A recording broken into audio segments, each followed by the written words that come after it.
അമ്മേ പരിശുദ്ധമേ, അമ്മേ പരിശുദ്ധമേ, ദൈവമാതാവേ, കൃപാസനത്തിലൂടെ ഞങ്ങൾക്കും ഞങ്ങളുടെ ദേശത്തിനും അമ്മ മധ്യസ്ഥം തേടി തന്ന എല്ലാ അനുഗ്രഹങ്ങൾക്കും കൃപകൾക്കും ഞങ്ങളിപ്പോൾ ഹൃദയം നിറഞ്ഞ നന്ദി പറയുന്നു. അമ്മേ പരിശുദ്ധമേ, ദൈവമാതാവേ, 2004 ഡിസംബർ 7-ാം തീയതി ഉച്ചകഴിഞ്ഞ് 2:30 കൃപാസനത്തിൽ സംഭവിച്ച അമ്മയുടെ പ്രത്യക്ഷപ്പെടലിനെ കുറിച്ച് തിരുസഭയ്ക്ക് സമർപ്പിച്ചിരിക്കുന്ന പഠനരേഖകളുടെ മേൽ സഭാത്മകമായ പഠനം ആരംഭിക്കുവാൻ ഞങ്ങൾ പ്രാർത്ഥിക്കുന്നു. അമ്മേ പരിശുദ്ധമേ, ഭൂസ്വർലോകങ്ങളുടെ രാജ്ഞിയായ അങ്ങേയ്ക്ക് ഭൗമ സംരക്ഷണത്തിനായി പ്രപഞ്ചപ്രകൃതിയെ തന്നെ തിരുസഭ പ്രതിഷ്ഠിക്കുവാൻ ഈ പ്രത്യക്ഷീകരണ വഴി ഇടയാക്കണമേ. പരിശുദ്ധമ്മേ, ജപമാല മാതാവേ, സകല കൃപാസനം പ്രാർത്ഥനകളോടും ചേർത്ത് ഞങ്ങളിപ്പോൾ പ്രാർത്ഥിക്കുന്ന ഈ കുടുംബത്തിന്റെ പ്രത്യേക നിയോഗം.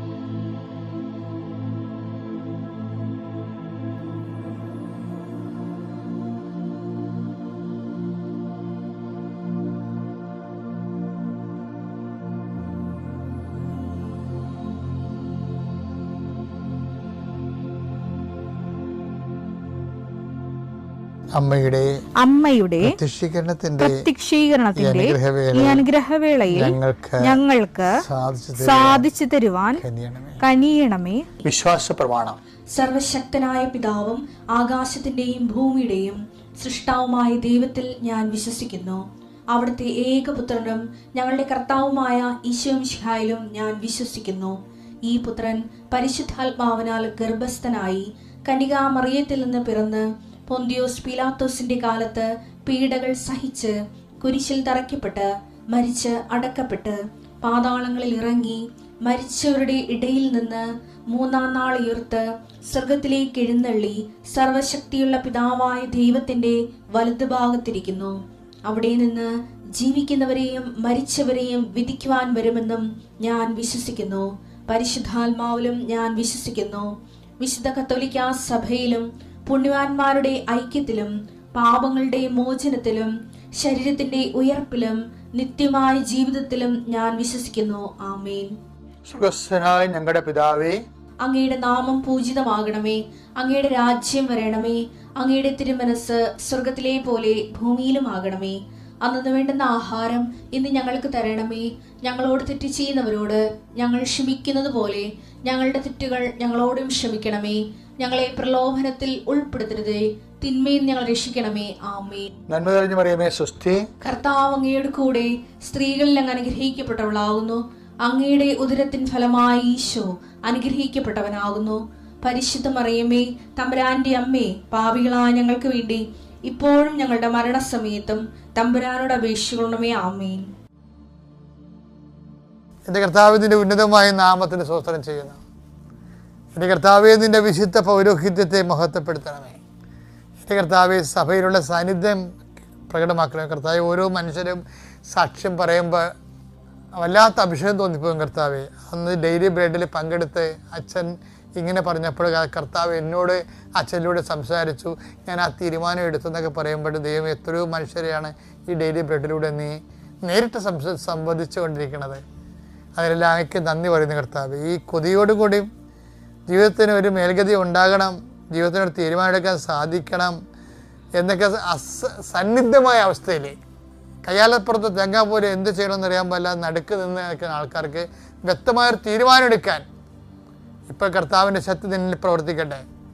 അമ്മേ പരിശുദ്ധമ്മേ, ദേവമാതാവേ, എല്ലാ വിശുദ്ധന്മാരെയും മാലാഖമാരെയും രക്തസാക്ഷികളെ ഇന്നത്തെ അങ്ങയുടെ മക്കളുടെ ജീവിതത്തെ ഞാൻ നിങ്ങളെ സാക്ഷി നിർത്തിക്കൊണ്ട് ആശീർവദിക്കുന്നു. അവരുടെ യാത്രകൾ, അവരുടെ സംസാരങ്ങൾ, അവരുടെ ചെയ്തികൾ, അവരുടെ ഇടപെടലുകൾ, അവർ പങ്കെടുക്കുന്ന വിഷയങ്ങൾ, അവരുടെ ഉദ്യമങ്ങൾ, അവരുടെ ജോലികൾ, അതിൽ വരുന്ന തടസ്സങ്ങൾ യേശുക്രിസ്തു നാമത്തിൽ നീ അനുഗ്രഹിക്കപ്പെടുകയും നിന്നെ കാത്തിരിക്കുന്ന, നീ ആശങ്കപ്പെടുന്ന എല്ലാ വിഷയങ്ങളുടെ മേലും നിന്നെ അലട്ടുന്ന എല്ലാ വ്യക്തികളും യേശുക്രിസ്തു നാമത്തിൽ ഇന്നും നിർവീര്യമാകട്ടെ എന്ന് പ്രാർത്ഥിക്കുന്നു.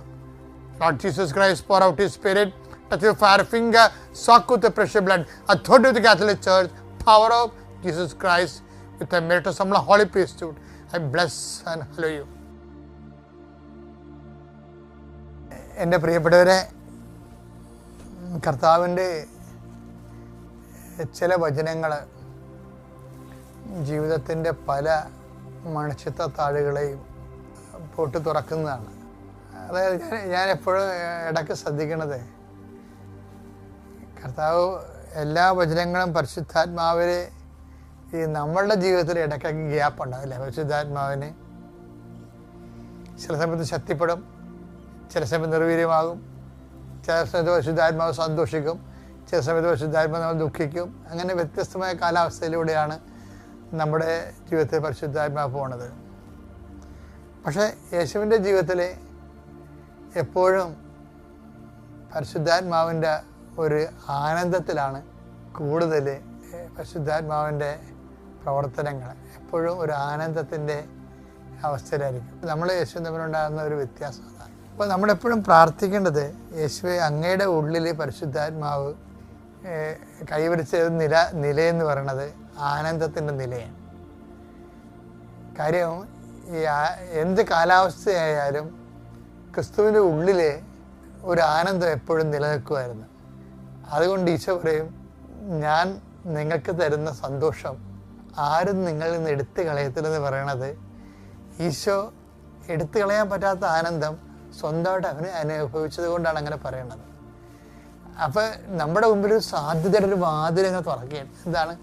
എടുത്തു കളയാൻ പറ്റാത്ത ഇപ്പം ഒരു ആനന്ദം നമ്മൾക്കും അനുഭവിക്കാനുള്ള സാധ്യതയുടെ വാതിൽ ഈശോയാണ് മനുഷ്യരാശി തുറന്നിട്ടത്. ഇതിനെക്കുറിച്ച് പൗലോസ് അപ്പോസ്തലനും ഇതേ ആനന്ദം അനുഭവിച്ചിട്ടുണ്ട്. പൗലോസ് ചോദിക്കത്തില്ലേ, ആപത്തിനോ വാളിനോ ആർക്ക് യേശുക്രിസ്തുവിൻ്റെ സ്നേഹത്തിൽ നിന്ന് എന്നെ പിന്തിരിപ്പിക്കാൻ കഴിയും എന്ന് വെച്ച് കഴിഞ്ഞാൽ, ഞാൻ നിങ്ങൾക്ക് തരുന്ന സന്തോഷം ആപത്തോ വാളോ പട്ടിണിയോ എടുത്തു കളയത്തില്ലെന്ന് പൗലോസ് അപ്പോസ്തലൻ പറയുന്നതും. അപ്പോൾ അപ്പോസ്തലികമായ സ്പിരിച്വാലിറ്റിയുടെ മുഖമുദ്രകളെന്ന് പറയുന്നത് ഈ മൗലികമായ ആത്മീയമായ ആനന്ദമാണ്. കാലാവസ്ഥകൾ മാറി മറിഞ്ഞാലും ഇതൊരു ക്രിസ്ത്യൻ സാധ്യതയാണ്. യോഹന്നാൻ 16:22. അതുപോലെ ഇപ്പോൾ നിങ്ങളും ദുഃഖിതരാണ്, എന്നാൽ ഞാൻ വീണ്ടും നിങ്ങളെ കാണും, അപ്പോൾ നിങ്ങളുടെ ഹൃദയം സന്തോഷിക്കും. നിങ്ങളുടെ ആ സന്തോഷം ആരും നിങ്ങളിൽ നിന്ന് എടുത്തു കളയുകയുമില്ല. ഈ സന്തോഷത്തിന്റെ ഒരു പ്രശ്നം വെച്ച് കഴിഞ്ഞാല്, സന്തോഷത്തിന് എടുത്തു കളയാൻ വേണ്ടി കുറേ നെഗറ്റീവ് പവേഴ്സ് ഉണ്ടേ.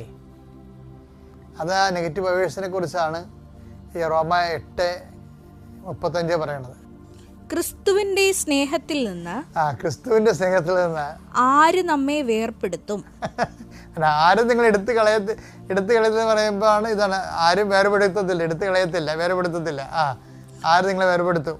ക്ലേശമോ അപ്പൊ ക്ലേശമാണ് ഒരു ഏജന്റ്. ഇതാണ് ദുരിതമോ പീഡനമോ പട്ടിണിയോ നഗ്നതയോ ആപത്തോ വാളോ. റോമ 8:32 വായിച്ചേ. എന്തെന്നാൽ മരണത്തിനോ ജീവനോ ദൂതന്മാർക്കോ അധികാരങ്ങൾക്കോ ഇക്കാലത്തുള്ളവയ്ക്കോ വരാനിരിക്കുന്നവയ്ക്കോ ശക്തികൾക്കോ ഉയരത്തിനോ ആഴത്തിനോ മറ്റേതെങ്കിലും സൃഷ്ടിക്കോ നമ്മുടെ കർത്താവായ യേശുക്രിസ്തുവിലൂടെയുള്ള ദൈവസ്നേഹത്തിൽ നിന്ന് നമ്മെ വേർപെടുത്താൻ കഴിയുകയില്ലെന്ന് എനിക്ക് ഉറപ്പുണ്ട്. ഞാൻ നിങ്ങൾക്ക് തരുന്ന ആനന്ദം ആരും നിങ്ങളിൽ നിന്ന് എടുത്തു കളയത്തില്ല. അപ്പൊ അങ്ങനെ എടുത്തു കളയാതിരിക്കാൻ വേണ്ടി എന്താ ചെയ്യേണ്ടത്? എടുത്തു കളയാതിരിക്കാൻ വേണ്ടി ചെയ്യേണ്ടത്, ഇപ്പൊ എടുത്തു കളയാൻ പറ്റിയ ആൾക്കാരെ കണ്ടിട്ടില്ലേ? ആപത്ത്, വാള്, ആക്ഷേപങ്ങൾ, ഇതൊക്കെ എടുത്ത് ഈ സന്തോഷം കളയുന്ന പരിപാടിയാണ്. പക്ഷേ ക്രിസ്തുവുമായിട്ട് നല്ല സ്നേഹത്തിലാണെങ്കിൽ, ഇതാണ് അപ്പോസ്തലിക ആനന്ദം എന്ന് നമുക്ക് പറയാൻ പറ്റണത്. ഇത് കർത്താവ് മനുഷ്യരാശി തുറന്നിട്ട പുതിയ ആനന്ദത്തിൻ്റെ വാതിലാണ്. ലോകത്തിലുള്ള എല്ലാ സന്തോഷവും കുറച്ച് കഴിയുമ്പോൾ കാലം എടുത്തുകളെ, ഒന്നിലെ കാലം എടുത്തുകളെ. കാലമാണ് ഇതിൻ്റെ എല്ലാം എടുത്തുകളെ. ഇപ്പം പട്ടിണി, ആപത്തും വാളെന്നൊക്കെ പറഞ്ഞാലും പൗലോസ് അഡ്രസ് ചെയ്യാത്തൊരു സംഭവം കാലമാണ്. കാലം ഇങ്ങനെ പഴകും തോറും ആനന്ദത്തിൻ്റെ പവർ കുറഞ്ഞുകൊണ്ടിരിക്കും. പക്ഷേ യഥാർത്ഥ ക്രിസ്തു സ്നേഹിയാണെങ്കിൽ, ഇപ്പം അതുകൊണ്ട് ശരിക്കും പറഞ്ഞാൽ എല്ലാവരും ട്രെയിൻ ചെയ്യേണ്ടത് എന്തെങ്ങനെയാണെന്നറിയാമോ? നമ്മൾ തന്നെ പരിശീലിപ്പിക്കേണ്ടത് ക്രിസ്തു സ്നേഹത്തെ പരിശീലിപ്പിക്കേണ്ടത്.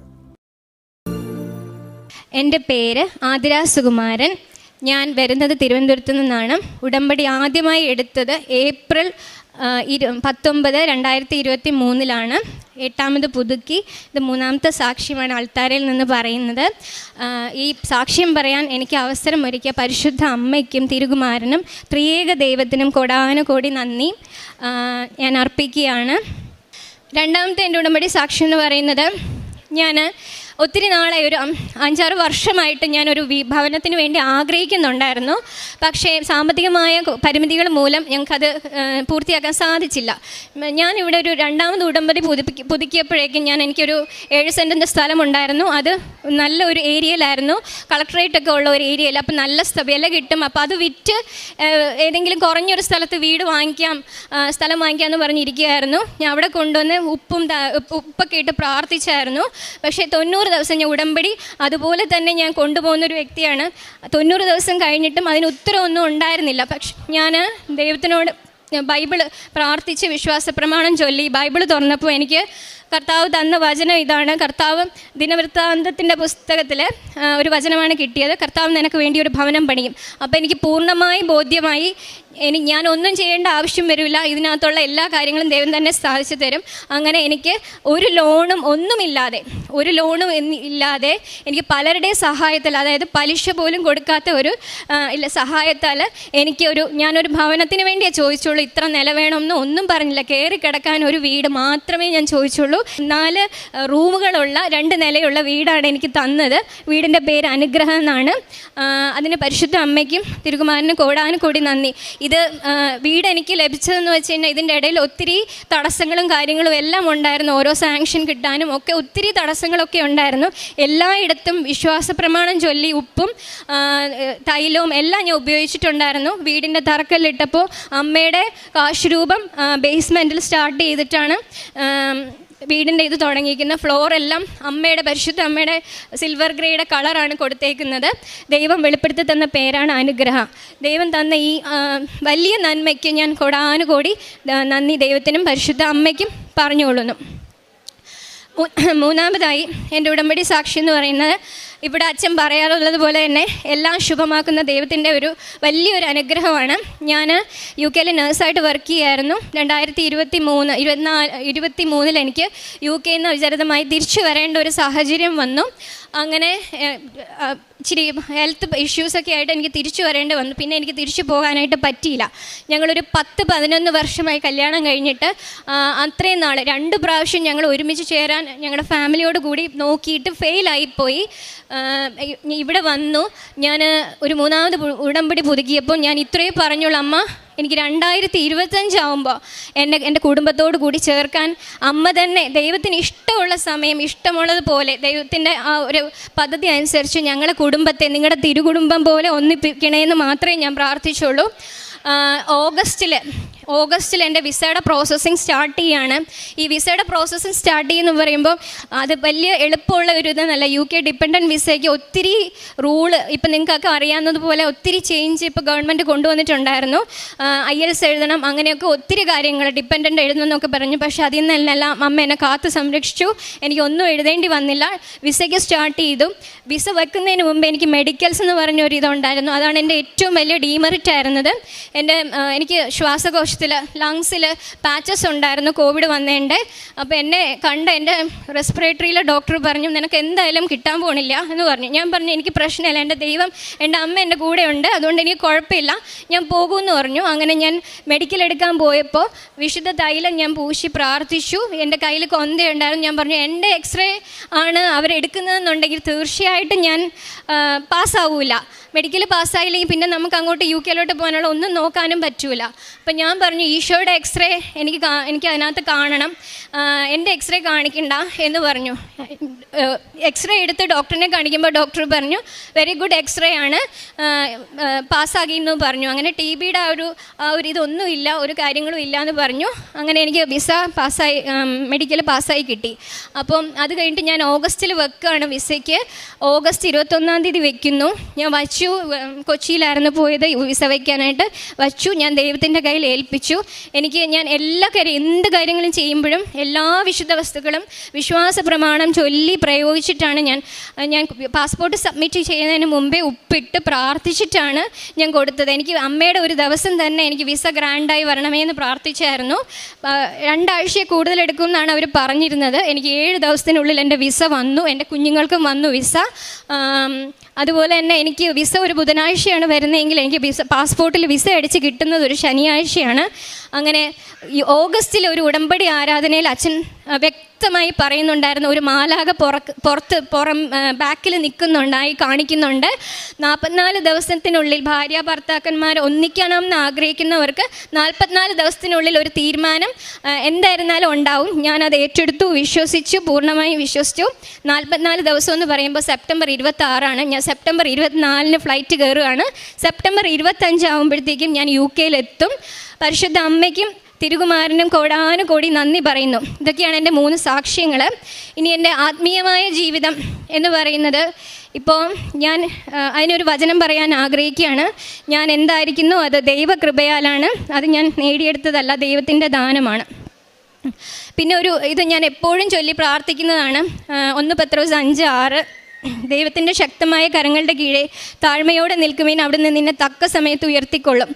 ദൈവം എനിക്ക് ചെയ്ത എത്രയോ അനുഗ്രഹങ്ങൾക്ക് എത്ര നന്ദി പറഞ്ഞാലും എനിക്ക് പറഞ്ഞാലും എനിക്ക് മതിയാവില്ല. അത്രയും ഇത് തന്നിട്ടുണ്ട്. മറ്റുള്ളവരോട് ക്ഷമിക്കുക, മറ്റുള്ളവർ എന്ത് പറഞ്ഞാലും അവർക്ക് വേണ്ടി പ്രാർത്ഥിക്കുക.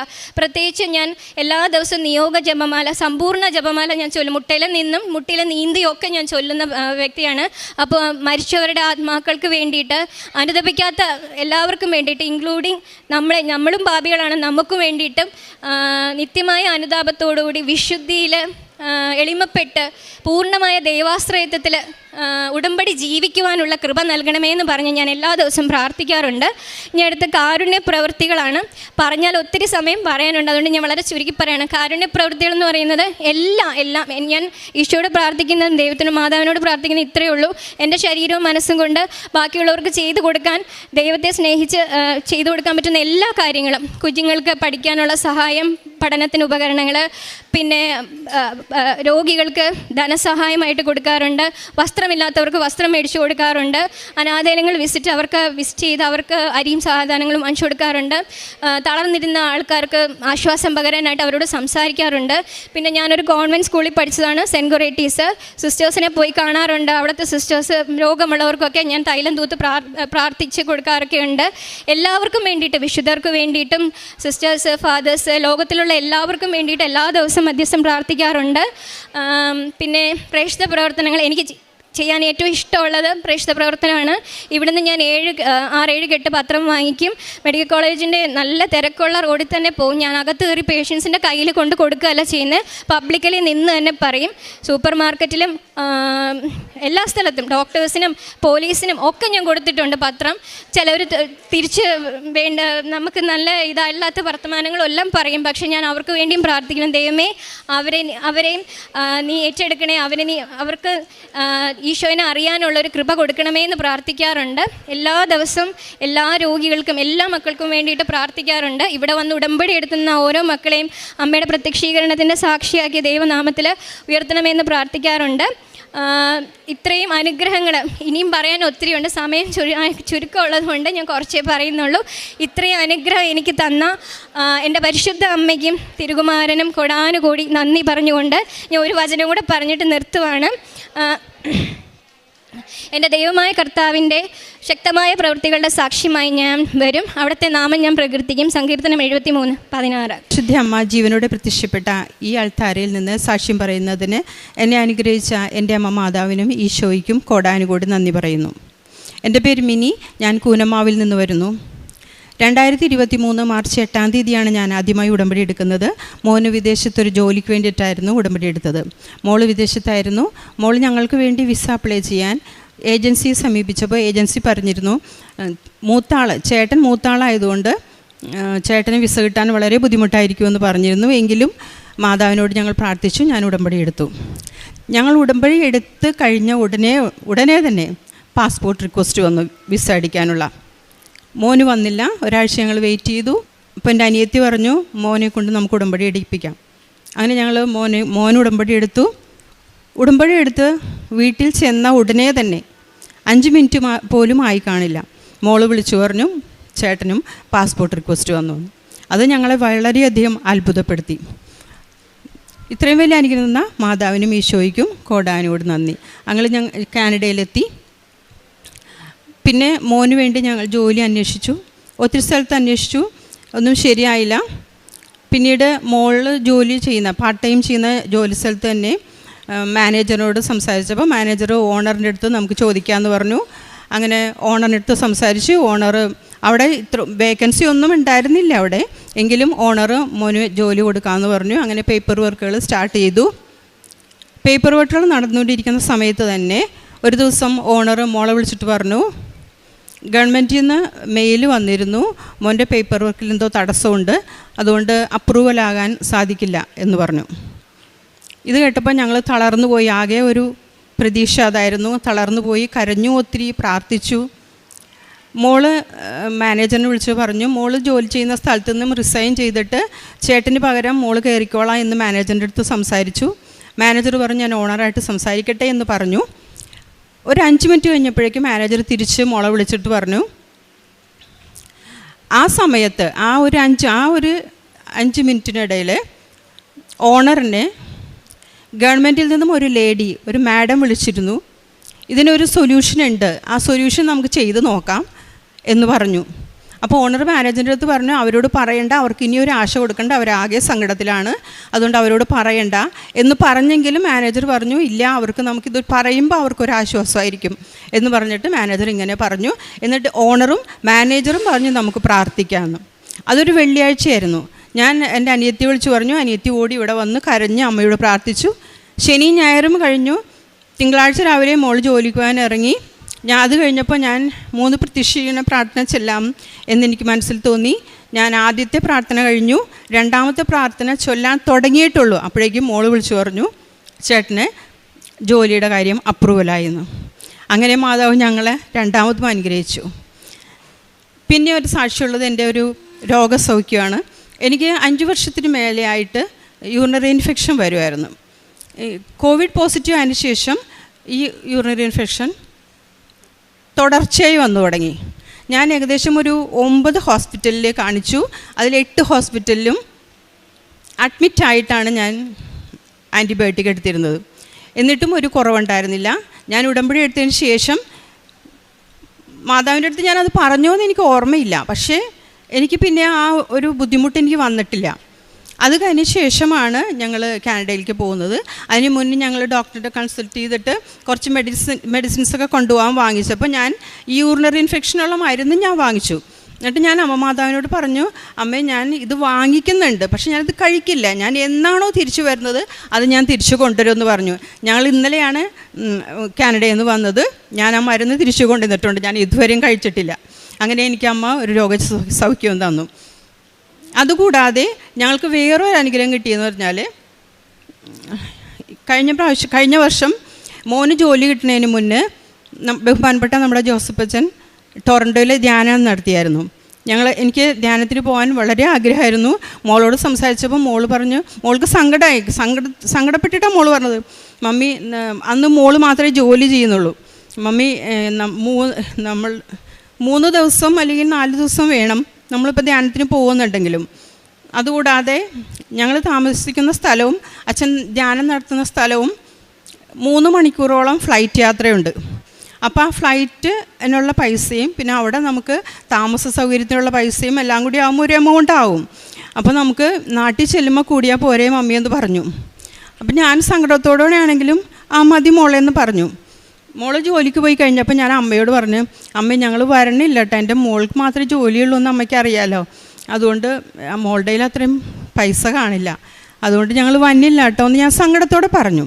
അന്ന് വൈകിട്ട് മോൾ ജോലി കഴിഞ്ഞ് വന്നപ്പോൾ പറഞ്ഞ് സന്തോഷമായിരുന്നു അവൾക്ക്. അപ്പോൾ അവൾ പറഞ്ഞു, മമ്മി നമുക്ക് പോകാം, ധ്യാനത്തിന് പോകാം, ജോലി സ്ഥലത്ത് നിന്ന് അവൾക്ക് ലീവും കിട്ടിയെന്ന് പറഞ്ഞു. അങ്ങനെ ഞങ്ങൾ പോകാമെന്ന് വിചാരിച്ചു. ഫോൺ ചെയ്ത് രജിസ്റ്റർ ചെയ്തു. അപ്പോൾ പിന്നെ ഒരു കാര്യം എന്ന് പറഞ്ഞാൽ ഞങ്ങൾ അഖണ്ഡ ജമാലിൽ പോകുന്നുണ്ടായിരുന്നു കേട്ടോ. ഇവിടെ നേരത്തെ പ്രേക്ഷിതയായിരുന്ന ഒരു സോണിയ എന്ന് പറഞ്ഞ മോളെ ഞങ്ങൾ അവിടെ പരിചയപ്പെട്ടായിരുന്നു. അതും അത്ഭുതകരമായിട്ടാണ് പരിചയപ്പെട്ടത്. അപ്പോൾ അഖണ്ഡ ജമാലയിൽ പോകുന്നുള്ള ആ സമയത്താണ് ഇനി അറിഞ്ഞത് അച്ഛൻ്റെ ധ്യാനമുണ്ടെന്ന്.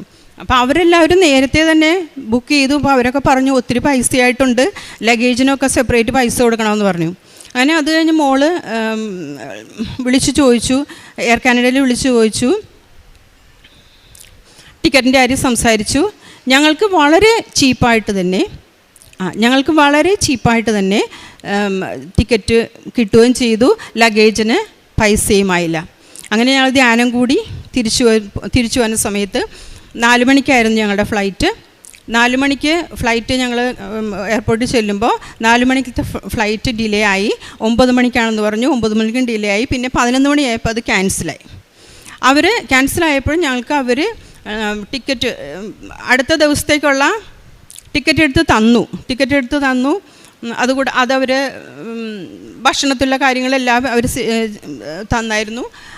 ഞങ്ങൾ വീട്ടിൽ വന്നു ഒരു 2 ദിവസം കഴിഞ്ഞപ്പോഴേക്കും മോളുടെ അക്കൗണ്ടിലേക്ക് ഈ ഫ്ലൈറ്റിൻ്റെ ചാർജ് വന്നിട്ടുണ്ടായിരുന്നു. ഫ്ലൈറ്റിൻ്റെ എമൗണ്ട്, ഞങ്ങൾക്ക് കിട്ടിയ എമൗണ്ട് കണ്ടപ്പോൾ ഞങ്ങൾ 3 പേരും ഞെട്ടിപ്പോയി. എന്താണെന്ന് വെച്ചാൽ കാര്യം അവർ നമുക്ക് ആ ടിക്കറ്റിൻ്റെ പൈസ തരും, എങ്കിലും ഞങ്ങൾക്ക് ആ എമൗണ്ട് എന്ന് പറഞ്ഞാൽ വളരെയധികം വിലപ്പെട്ടതായിരുന്നു. എന്ന് വെച്ചാൽ ഞാൻ പറഞ്ഞല്ലോ മോള് മാത്രമേ അന്ന് ജോലി ഉണ്ടായിരുന്നുള്ളൂ.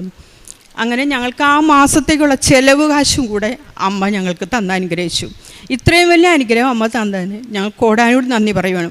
ഉടനെ തന്നെ ഞാൻ ഈ വിവരം അവിടെ വെച്ച് ഞങ്ങൾ അച്ഛനെയും വിജയകുമാർ ബ്രദറിനെ കണ്ട് സംസാരിച്ചിട്ടുണ്ടായിരുന്നു. അപ്പോൾ ഞാൻ ഈ ഒരു കാര്യം ഞങ്ങൾ ധ്യാനത്തിൽ ചെന്ന ഉടനെ തന്നെ ഞാൻ വിജയകുമാർ സാറിനെ വിളിച്ച് പറഞ്ഞിട്ടുണ്ടായിരുന്നു. വിജയകുമാർ സാറിൻ്റെ ഒരു ടോക്കിൽ അതിനെപ്പറ്റി സംസാരിച്ചിട്ടുണ്ടായിരുന്നു. പിന്നെ ഞങ്ങൾ അഖണ്ഡ ജമാൽ ചെന്നപ്പോൾ ഞാൻ ഈ കാര്യം സാക്ഷ്യം പറഞ്ഞിരുന്നു. അപ്പോൾ അന്ന് ഞങ്ങളുടെ കൂടെ ഉണ്ടായിരുന്നവർ പറഞ്ഞു, വിജയകുമാർ സാറിൻ്റെ ടോക്കിൽ ഇങ്ങനെയൊരു കാര്യം ഞങ്ങൾ കേട്ടപ്പോൾ ഏതാണാവോ ആ അത്രയും ഭാഗ്യമുള്ളൊരു ഫാമിലി എന്ന് ഞങ്ങൾ വിചാരിച്ചായിരുന്നു. ആ ഫാമിലി ഞങ്ങൾ 3 പേരുമാണ്. ഇത്രയും വലിയ അനുഗ്രഹങ്ങൾ തന്ന അമ്മ മാതാവിനും ഈശോയ്ക്കും കോടാനോട് നന്ദി പറയുന്നു. പ്രേക്ഷിത പ്രവർത്തനം ഞങ്ങൾക്ക് അവിടെ അത്ര കാര്യമായിട്ടൊന്നും ചെയ്യാൻ പറ്റില്ല, എങ്കിലും ദിവസവും കുർബാനയ്ക്ക് പോകും. പിന്നെ ഇവിടെ നിന്ന് ഞങ്ങൾ പത്രം വാങ്ങിച്ചുകൊണ്ട് പോയത് അവിടെ ഇംഗ്ലീഷ് പത്രവും മലയാള പത്രവും ഞാൻ കൊടുത്തിരുന്നു. അവിടെ എല്ലാ മലയാളികളും തന്നെ നമ്മുടെ അമ്മ മാതാവിൻ്റെ അടുത്ത് വന്നിട്ടുള്ള ആൾക്കാരായിരുന്നു. അഖണ്ഡ ജമാലിലെ എല്ലാ മക്കൾക്കും ഞങ്ങൾ പേപ്പർ കൊടുക്കും, ഇംഗ്ലീഷുകാർക്കും പേപ്പർ കൊടുക്കുകയൊക്കെ ചെയ്തിരുന്നു. പിന്നെ മോൾക്കുണ്ടായ ഒരു രോഗസൗഖ്യം മോൾ പറയും. ഞാൻ ജൂൺ 20th 2024 അച്ഛൻ ടൊറൻറ്റോയിൽ വന്നപ്പോഴാണ് ഉടമ്പടി എടുത്തത്. എൻ്റെ പേര് റൊണേറ്റ ജെയിംസ് റോയ്. ഞാനും കാനഡയിൽ തന്നെയാണ്, അവിടെ വർക്ക് ചെയ്യുവാണ്. എൻ്റെ മമ്മിക്ക് തൈറോയ്ഡ് ഉണ്ടായിരുന്നു. അപ്പോൾ അത് കാരണം എനിക്ക് ബ്ലഡ് ടെസ്റ്റ് ചെയ്തപ്പോൾ തൈറോയിഡിൽ ഫ്ലക്ച്വേഷൻ കണ്ടുകൊണ്ട് എന്നെ തൈറോയിഡ് ലെവൽസ് വാച്ച് ചെയ്യാൻ കീപ്പ് ചെയ്തിരിക്കുമായിരുന്നു. അങ്ങനെ ഇരിക്കെ ഞാൻ ബ്ലഡ് ടെസ്റ്റ് ചെയ്തപ്പോൾ ആദ്യത്തെ തവണ കൂടുതലായി കണ്ടു. ആ സമയത്താണ് ടൊറൻറ്റോയിൽ അച്ഛൻ്റെ ധ്യാനത്തിന് ഞങ്ങൾ വരുന്നതും. അപ്പോൾ അച്ഛനോട് പ്രത്യേകം അതിൻ്റെ കാര്യം സംസാരിച്ച് അച്ഛൻ പ്രത്യേകം തലയിൽ തൊട്ട് പ്രാർത്ഥിക്കുകയൊക്കെ ചെയ്തിരുന്നു. വീട്ടിലെത്തി കഴിഞ്ഞപ്പോഴേക്കും അടുത്ത 2 days കഴിഞ്ഞപ്പോൾ എനിക്ക് അടുത്ത ബ്ലഡ് ടെസ്റ്റ് ഉണ്ടായി. അത് ചെക്ക് ചെയ്തപ്പോൾ എൻ്റെ തൈറോയ്ഡ് ലെവൽ നോർമലായി കണ്ടു. അപ്പോൾ അതിന് മുമ്പ് ആദ്യം ലോ ആയിരുന്നു, പിന്നെ ഹൈ ആയി. പക്ഷേ ധ്യാനത്തിന് പോയി വന്നു കഴിഞ്ഞിട്ടുള്ള ബ്ലഡ് ടെസ്റ്റിൽ നോർമലായിരുന്നു.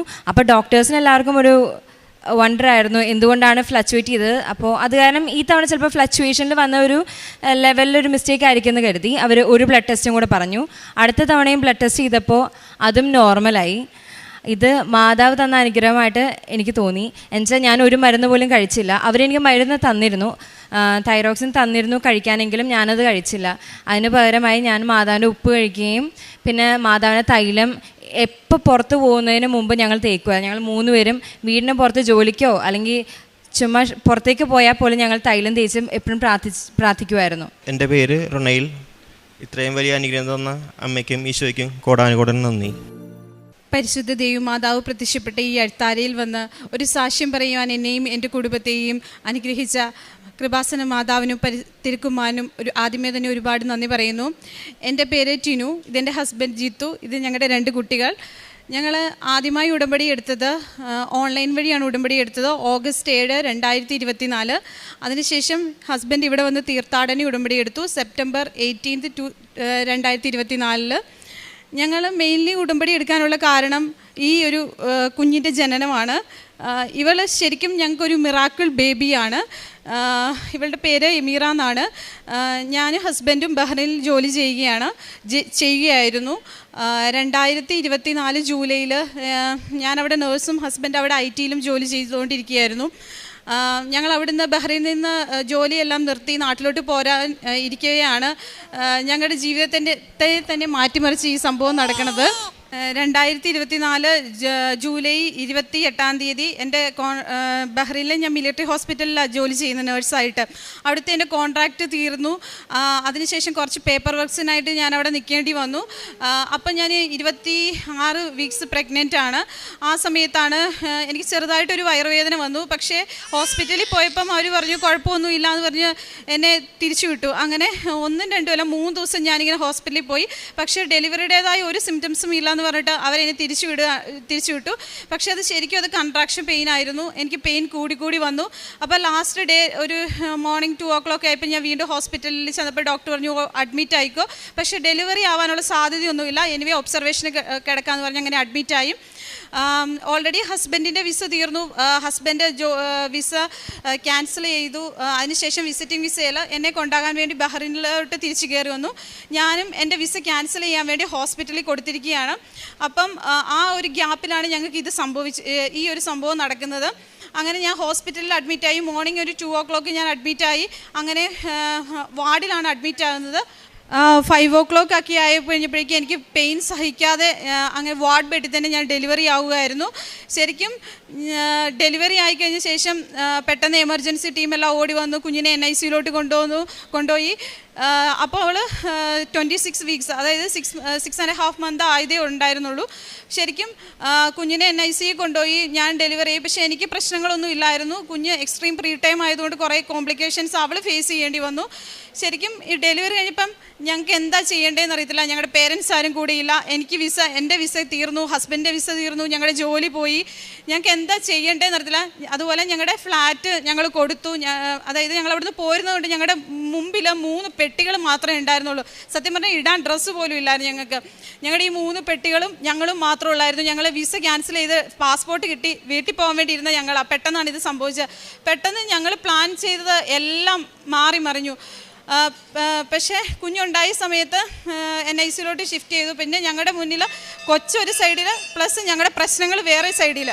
അങ്ങനെ ഞങ്ങൾ കുഞ്ഞിനെ NICUയിൽ അഡ്മിറ്റ് ആയ സമയത്ത് ഞങ്ങളുടെ സങ്കടവും വിഷമവും കണ്ട ഒരു NICUയിൽ ഒരു സ്റ്റാഫ് ഓടിക്കൊണ്ട് ഒരു കൃപാസന പത്രം ഞങ്ങളുടെ കയ്യിൽ തന്നിട്ട് പറഞ്ഞു കൊച്ചിനൊന്നും സംഭവിക്കുകയല്ല, കൊച്ചിന് ഒരു കുഴപ്പം ഉണ്ടാവത്തില്ല, നിങ്ങൾ കൃപാസന അമ്മയോട് പ്രാർത്ഥിച്ചാൽ മാത്രം മതി. ശരിക്കും ഞങ്ങളുടെ കൃപാസന അമ്മയുമായിട്ടുള്ള ഞങ്ങളുടെ ചാപ്റ്റർ 1 അവിടുന്ന് സ്റ്റാർട്ട് ചെയ്യുന്നത്. ഞങ്ങളങ്ങനെ അവിടുന്ന് ഈ കുഞ്ഞ് 4.5 മാസം NICU തന്നെ കിടന്നു. പക്ഷേ എനിക്ക് ആൻറ്റിനേറ്റലായിട്ട് ഇഞ്ചക്ഷൻസോ അങ്ങനെ ഒന്നും ശരിക്കും എൻ്റെ ഒരു പ്രഗ്നൻസി ഒട്ടും ഒരു ഹൈ റിസ്ക് പ്രഗ്നൻസി അല്ലായിരുന്നു. സഡൻലി ഇത് സംഭവിച്ചതാണ്. അങ്ങനെ അതുകൊണ്ട് 4.5 മാസത്തോളം കുഞ്ഞ് NICUയിലുണ്ടായിരുന്നു. അപ്പോൾ എൻ്റെ ഫ്രണ്ട് അവളാണ് എനിക്ക് കൃപാസനത്തിൽ എത്താനൊരു പ്രചോദനമായി മാറിയത്. ഞാൻ വയറുവേദനയായിട്ടിരിക്കുമ്പോൾ അവൾ കൊണ്ട് കൃപാസനത്തിൻ്റെ തൈലവും എണ്ണ എൻ്റെ വയറ്റിൽ തേക്കുകയും എനിക്ക് തേൻ തരുകയൊക്കെ ചെയ്യുമായിരുന്നു. അപ്പം അവൾ എന്നിട്ട് ശരിക്കും കൃപാസനത്തിൻ്റെ തേൻ കുടിച്ച് കഴിയുമ്പോൾ ഇവൾ അനങ്ങും. അപ്പം എനിക്കൊരു സമാധാനമുണ്ട്, എൻ്റെ കുഞ്ഞിന് ഒരു കുഴപ്പമില്ലല്ലോ എന്ന് ഓർത്ത്. അങ്ങനെ കൃപാസനത്തിൻ്റെ വസ്തുക്കൾ ഞങ്ങൾ ഉടനീളം ഞങ്ങൾ ഉപയോഗിച്ചുകൊണ്ടിരുന്നു. പിന്നെ NICയിലായിരുന്ന സമയത്താണെങ്കിലും കുഞ്ഞിന് ഞങ്ങൾ കൃപാസനത്തിൻ്റെ കാശ് രൂപവും പിന്നെ ഇച്ചിരി എണ്ണയും എല്ലാ ദിവസവും കൊണ്ട് കൊച്ചിനെ തേപ്പിക്കുമായിരുന്നു. ശരിക്കും ഞങ്ങൾ ഇവളുടെ മുഖം കാണുന്നത് ഏകദേശം ഒരു 2.5 മാസം കഴിഞ്ഞപ്പോഴാണ്. കാരണം കൊച്ച് വെൻറ്റിലേറ്ററിൽ തന്നെയായിരുന്നു, വെൻറ്റിലേറ്ററിലെ ഹൈ മോഡിൽ തന്നെ. കാരണം അവൾ ഒത്തിരി സ്ട്രഗിൾ ചെയ്തു ശരിക്കും റെസ്പിറേഷൻ എടുക്കാൻ വേണ്ടി. അവൾ നല്ല ക്രിട്ടിക്കലായിരുന്നു. എപ്പോഴും ഡോക്ടേഴ്സ് ഞങ്ങളുടെ അടുത്ത് പറയും, ഞങ്ങൾ ഡിസ്ചാർജ് ആകുന്ന സമയത്ത് ഡോക്ടർ ഞങ്ങളുടെ അടുത്ത് പറഞ്ഞു ശരിക്കും കുഞ്ഞിൻ്റെ കാര്യത്തിൽ ഞങ്ങൾക്ക് ഒരു ടെൻഷനും ഇല്ലായിരുന്നു, പേരൻസായി നിങ്ങളെ ഫേസ് ചെയ്യാനായിരുന്നു ഞങ്ങൾക്ക് പ്രശ്നം. കാരണം ഞങ്ങൾ സീറോയിലല്ല, നെഗറ്റീവ് എന്ന സീറോയിൽ നിന്ന് താഴെയായിരുന്നു. ഞങ്ങൾക്ക് വീടില്ല, ഞങ്ങൾക്ക് വിസയില്ല, ജോലിയില്ല, ഒന്നുമില്ലാതിരിക്കുന്ന അവസ്ഥയിലാണ് ഈ കുഞ്ഞ് ഞങ്ങൾക്ക് ഉണ്ടാകുന്നത്. ശരിക്കും ഞങ്ങൾ 5 വർഷം ബഹ്റൈനിൽ നിന്ന സമയത്ത് എപ്പോഴെങ്കിലും ഇങ്ങനെ സംഭവിക്കുമായിരുന്നു ഞങ്ങൾക്ക് അത്രയും വിഷമം ഉണ്ടാകത്തില്ലായിരുന്നു. ഞങ്ങൾ അതിനുശേഷം ഒത്തിരി ആൾക്കാരുടെ അടുത്ത് പോയെങ്കിലും അവസാനം ഞാൻ വർക്ക് ചെയ്യുന്ന ഹോസ്പിറ്റലിൽ, മിലിറ്ററി ഹോസ്പിറ്റൽ, ആ പേയ്മെൻറ്റ് ഡീറ്റെയിൽസൊക്കെ ഭയങ്കര എക്സ്പെൻസീവാണ്, നമുക്ക് ചിന്തിക്കാൻ പോലും പറ്റത്തില്ല. അപ്പം ഞങ്ങൾക്ക് എന്തായാലും നാട്ടിൽ പോകാൻ പറ്റത്തില്ല. ഡോക്ടർ പറഞ്ഞു 4-4.5 മാസത്തോളം നിങ്ങൾ എന്നെ ഇവിടെ തന്നെ സ്റ്റേ ചെയ്യണമെന്ന് പറഞ്ഞു. അങ്ങനെ ഞങ്ങൾ അതിനുശേഷം നെക്സ്റ്റ് കടമ്പാന്ന് പറഞ്ഞാൽ പേയ്മെൻറ്റ് ഇഷ്യൂ വരും. ഭയങ്കര ഫിനാൻഷ്യലി നമുക്ക് ചിന്തിക്കാൻ പറ്റത്തില്ല NICയിലെ ചാർജ്. അത് നമ്മുടെ നാട്ടിലെ ഒരു പേയ്മെൻറ്റ് ഒരു റേറ്റ് അല്ല അവിടുത്തേത്.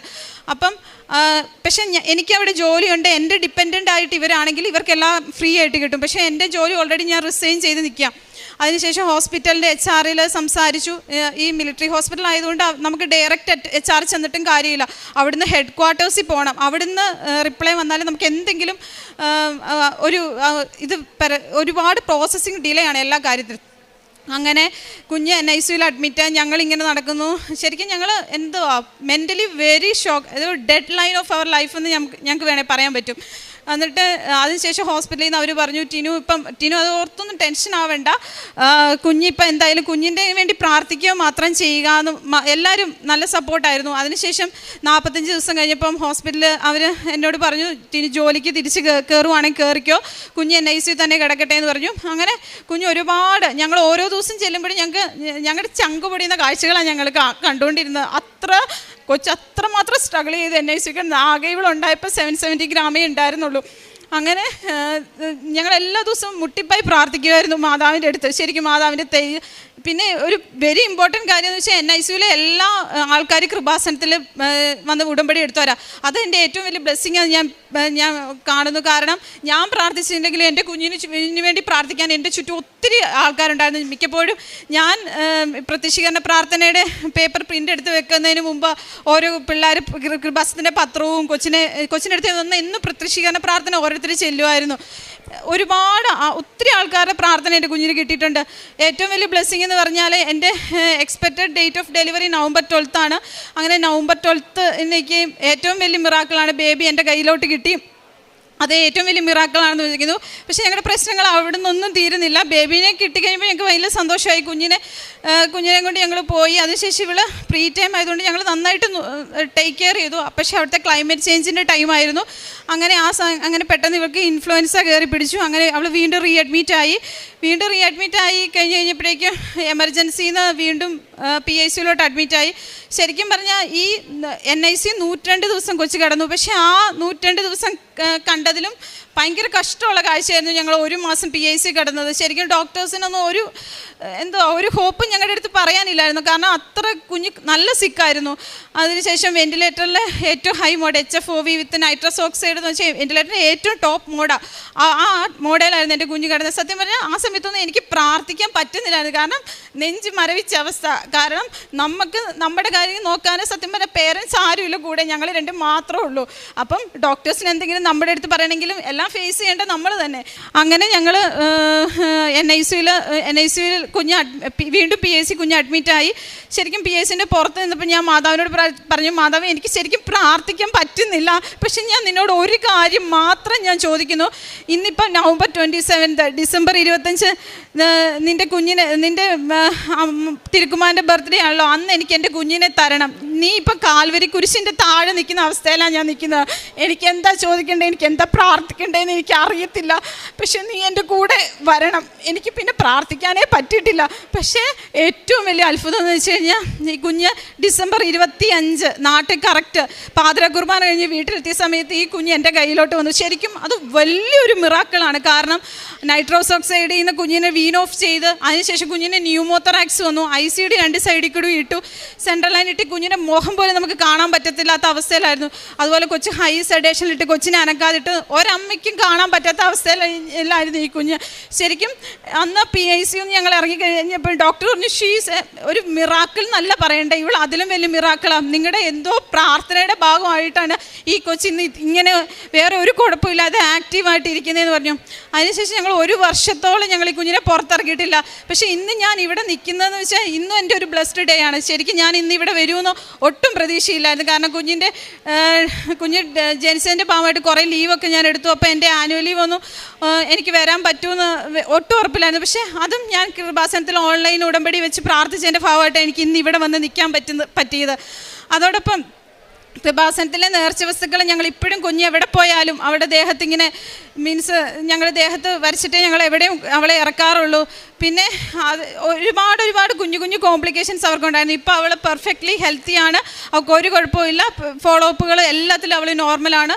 എപ്പോഴും അപ്പോയിൻമെൻറ്റ് ചെല്ലുമ്പോൾ ഡോക്ടേഴ്സ് പറയും, കാരണം അവർ കണ്ടതാണ് കുഞ്ഞിൻ്റെ അവസ്ഥ, ഇവളെന്തോ ഒരു ബിഗ് മിറാക്കിളാണെന്നാണ് ഡോക്ടേഴ്സ് എപ്പോഴും പറയുന്നത്. എന്തായാലും ദൈവത്തിനും പരിശുദ്ധ അമ്മയ്ക്കും തിരുക്കുമാനും ഒരുപാട് നന്ദി. ഞാൻ എത്ര കടപ്പെട്ടിരിക്കുന്നത് എനിക്ക് പറയാനില്ല. കാരണം എനിക്ക് എല്ലാം ഉണ്ടായിരുന്ന സമയത്ത് ശരിക്കും എനിക്ക് മാതാവിനെ ഇത്രമാത്രം സ്നേഹിക്കാൻ പറ്റിയിട്ടില്ല. ശരിക്കും എൻ്റെ സീറോയിൽ നിന്ന് താഴെ നെഗറ്റീവിലേക്കിട്ട് ഞാൻ പോയി കഴിഞ്ഞപ്പോഴാണ് മാതാവ് ശരിക്കും എൻ്റെ ജീവിതത്തിൽ എൻ്റെ ജീവിതത്തിൽ മാതാവ് തൊട്ടു. ശരിക്കും വലിയ മിറാക്കിളാണ്. നിങ്ങൾ പ്രാർത്ഥിച്ചാൽ ഉറപ്പായിട്ട് നടക്കും. ഏറ്റവും വലിയ എക്സാമ്പിളാണ് എൻ്റെ കുഞ്ഞ്. ഇനി എനിക്ക് എൻ്റെ ലോകത്തോട് എനിക്ക് വിളിച്ചു പറയാൻ എൻ്റെ ഏറ്റവും വലിയ എക്സാമ്പിളാണ് ഈ കുഞ്ഞ്. പിന്നെ ഞങ്ങളുടെ പ്രേക്ഷിത പ്രവർത്തനങ്ങൾ ഞങ്ങൾ ചെയ്യുന്നത്, ഞങ്ങൾ സാമ്പത്തികമായിട്ട് ഒരുപാട് ആൾക്കാരെ സഹായിക്കും. പിന്നെ കൃപാസന പത്രം ഞങ്ങൾ വിതരണം ചെയ്യാറുണ്ട്. അതോടൊപ്പം ഞങ്ങൾ അച്ഛൻ്റെ ഡെയിലി ബ്രെഡ് എന്നും കൂടാറുണ്ട്. പിന്നെ വേറൊരു കാര്യം എനിക്ക് പറയാനുള്ളത്, ഞാൻ തിരിച്ച് കോൺട്രാക്റ്റ് ചെയ്ത് കയറി കഴിഞ്ഞ സമയത്ത് എനിക്ക് 6-7 മാസത്തോളം സാലറി ഇഷ്യൂ ഉണ്ടായിരുന്നു. സാലറി എനിക്ക് കയറുന്നില്ലായിരുന്നു.